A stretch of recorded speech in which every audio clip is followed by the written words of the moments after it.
The crystal champagne glasses clinked as my stepmother, Diana, raised her third toast of the evening. To my darling husband's retirement, she proclaimed, her designer dress sparkling under the ballroom lights, and to selling this tired old company for something more exciting. I watched my father's face fall slightly, though he tried to hide it behind a smile. Chen Manufacturing had been his life's work, built from nothing over 30 years. Now, at his own retirement party, he was watching his trophy wife of 5 years plan its dismantling. But Diana wasn't done. Her eyes found me across the crowded room, glittering with malice. Of course, some people thought they'd inherit this company, she said loudly, making sure everyone could hear. Poor little Alexandra, thinking Daddy would hand over a multi-million-dollar business to someone who can't even keep a relationship longer than 6 months. The room grew uncomfortably quiet. Several board members shifted awkwardly, while others pretended to be fascinated by their drinks. My father just stared at his shoes, saying nothing, as usual. It's for the best, really, Diana continued, her voice dripping with fake sympathy. Running a company requires maturity, experience, a proper family image. She patted her perfectly flat stomach meaningfully, a reminder of her recent announcement that she was trying to give my father a real heir. I felt my cheeks burn, but kept my face neutral. Let her have her moment. She had no idea what was coming. Would you like to say something, Alexandra? Diana asked sweetly. Perhaps congratulate your father on his retirement and his wise decision about the company's future. I stood slowly, smoothing my black blazer. At 28, I was young for a CFO, but I earned every step up the corporate ladder. Not that Diana knew that. She thought I was just another middle manager kept around out of my father's guilt after my mother's death. Actually, I said, my voice clear and steady, I do have something to say. Diana's smirk widened as I walked to the center of the room. She probably expected tears, pleading, maybe even a scene. Instead, I pulled out a thick envelope from my briefcase.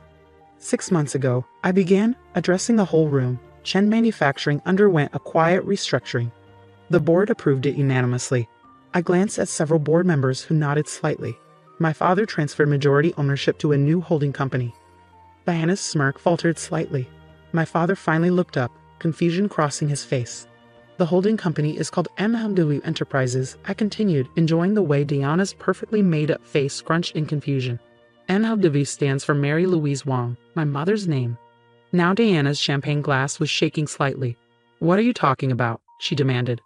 I opened the envelope and began laying out documents on the nearest table. These papers show that I own 67% of Chen Manufacturing through MLW Enterprises.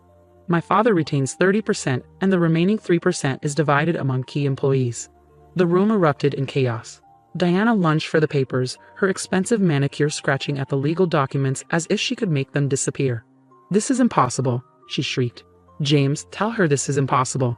But my father was smiling, really smiling, for the first time in years. It's all legal, Diana, he said quietly.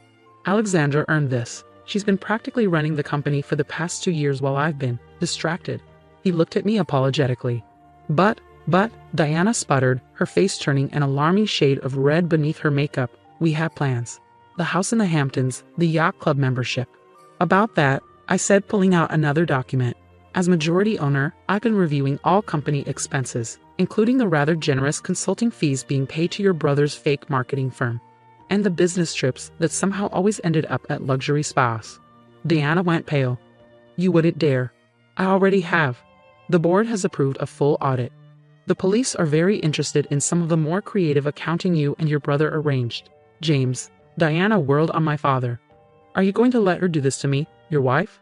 My father stood straighter than I'd seen him stand since my mother died. My late wife, Mary, helped me build this company, he said firmly.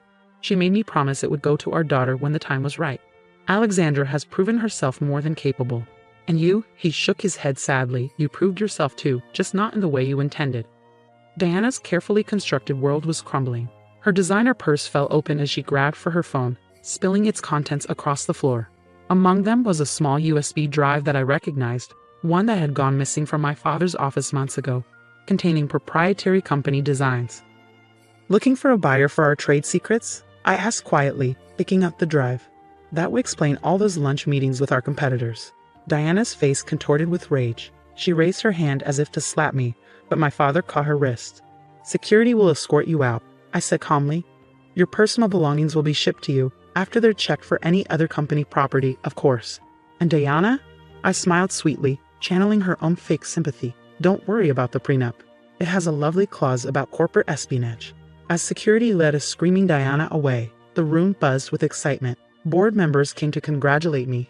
Employees who'd suffered under Diana's reign looked relieved, and my father pulled me into a tight hug.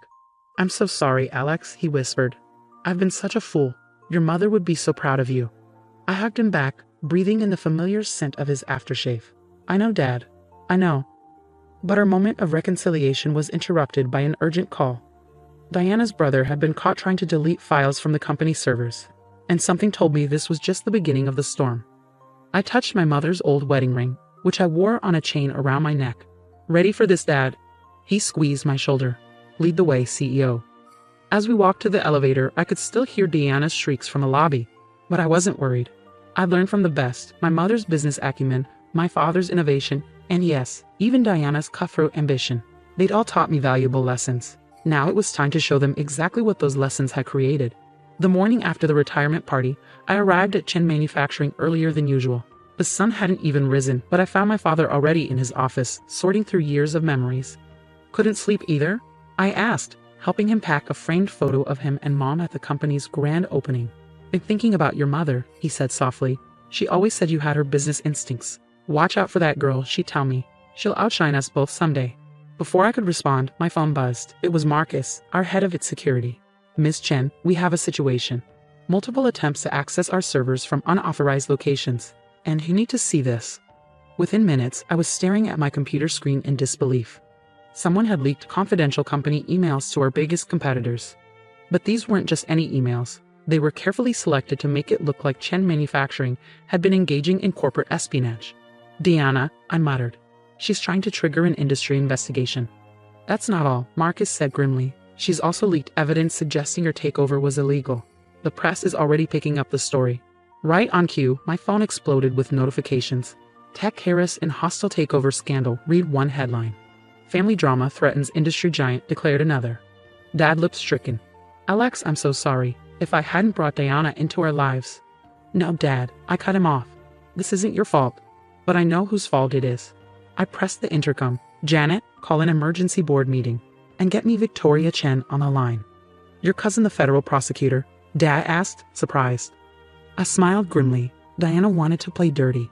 Time to show her what that really means. The next few hours were chaos. Diana had gone on a morning news show, playing the part of a concerned wife perfectly. I just want to protect my husband's legacy, she said tearfully. Alexandra's hostile takeover has devastated him.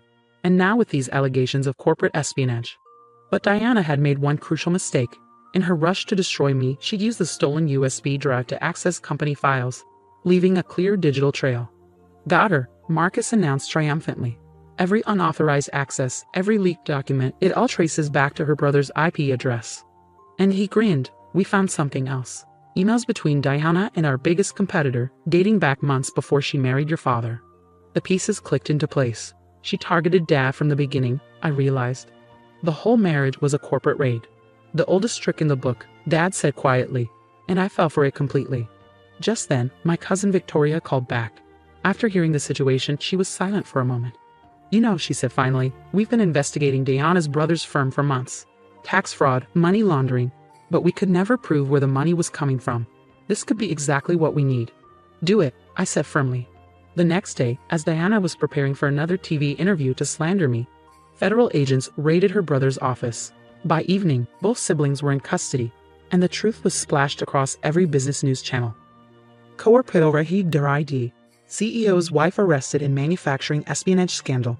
Family feud reveals years-long corporate conspiracy. Young CEO saves family company from hidden takeover. But the real satisfaction came when we found Diana's prenup violation clause was just the tip of the iceberg. The federal investigation revealed offshore accounts, shell companies, and a pattern of targeting wealthy business owners for marriage scams. 7 other victims, Victoria told me. All wealthy men, all with valuable companies. You and your father were supposed to be number 8. In the end, Diana and her brother faced federal charges for corporate espionage, fraud, and money laundering. The evidence was overwhelming. But before they were led away, I visited Diana in custody. How? She demanded, her designer outfit replaced by an orange jumpsuit. How did you know what I was planning? I pulled out an old photo, My mother at my age, standing proudly in front of Chen Manufacturing, because my mother dealt with people like you all the time. She taught me to spot the vultures circling our company. That's why she made Dad promise to train me properly to protect her legacy. I leaned closer. You never had a chance, Diana. You were playing checkers. I was playing chess. 3 months later, Chen Manufacturing was stronger than ever. Our stock price had soared after the scandal, as clients appreciated how we'd handled the crisis. Dad was truly retired now, traveling the world and sending me postcards from places Mom had always wanted to visit. As for me, I hung Mom's photo in my office, the CEO's office, right next to the latest company achievement, innovation in leadership. Alexandra Chen named youngest CEO of the year. But my favorite moment came during a charity gala when I overheard 2 society women gossiping. Did you hear about James Chen's daughter? The one who exposed that gold diggers conspiracy. They say she's twice as brilliant as her mother was, and 3 times as ruthless when crossed. I smiled, touching Mom's ring around my neck. They had no idea. In business, as in life, the best revenge isn't serving it cold. It's building something so strong that no one dares to try destroying it again. Dad called that evening from Greece. Your mother would be so proud, he said, his voice thick with emotion. Not just of the company, but of who you've become. Looking out over the city from my office window, I thought about everything, the lessons, the loss, the victories. I learned from the best, I replied. Both of you. After all, that's what real family legacy is about. Not the money or the company, but the strength to protect what matters, the wisdom to spot true from false, and the courage to fight for what's yours. Deanna had wanted to play games with our company. Instead, she'd helped make me exactly the CEO Chen Manufacturing needed, one who could spot a threat from a mile away and handle it with a perfect mix of grace and steel, just like Mom would have done.